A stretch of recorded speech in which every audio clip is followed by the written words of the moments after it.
Hey folks, welcome back to Threes and Bobo's here. So, when we were in pilot training, we would often hear stories that sometimes you just were left speechless, if you will. This is one of those stories we heard when we were in tweets. And they were telling the story to emphasize how important it was to keep your head out of the cockpit, to continually clear. Apparently, this IP and his student who had maybe one or two rides under his belt were up flying one day, and as they were cruising along, they hit a sandhill crane.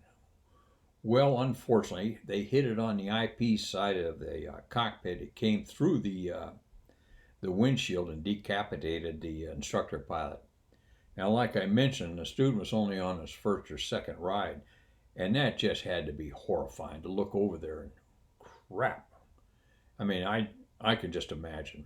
But he maintained his cool and was able to bring the airplane back and land. Um, don't know what happened to him beyond that. And I'll be very candid here. If anybody knows any more about the details of this flight, please feel free to tell us about them in the comments section. I'd really appreciate that.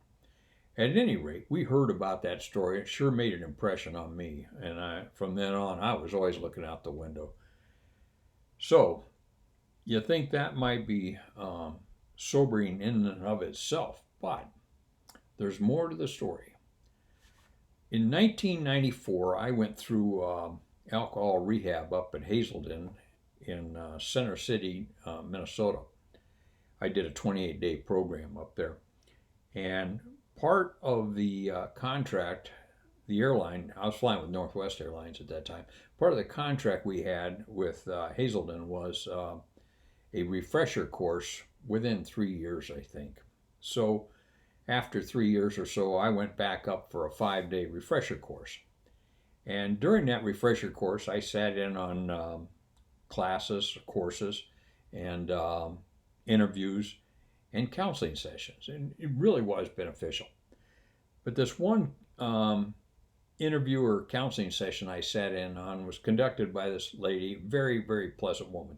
And she was looking over my record, if you will, and she noticed that I'd been former Air Force, and she mentioned that her husband she had been married to an Air Force pilot. And I said, really? I said, what did he fly? And she said, oh, he flew F-4s in Vietnam, and then he was killed at Webb Air Force Base. And I said, really? She says, yeah. She said he was flying with a student, and they hit a sandhill crane, and he was killed. You got to be kidding. I'd heard the story, but this really personalized it when she told me about this. And she spoke a little bit more about it, and how it was for her and the family and so forth. And then we just kind of went off to another subject. But boy, you talk about a small world. I used to use that example to tell my students, you've got to keep your head out of the cockpit and watch where you're going, based on a story I'd heard when I went through UPT. And then some 30 or 40 years later, whatever it was, I'm going through counseling session and I meet his wife. You got to be kidding.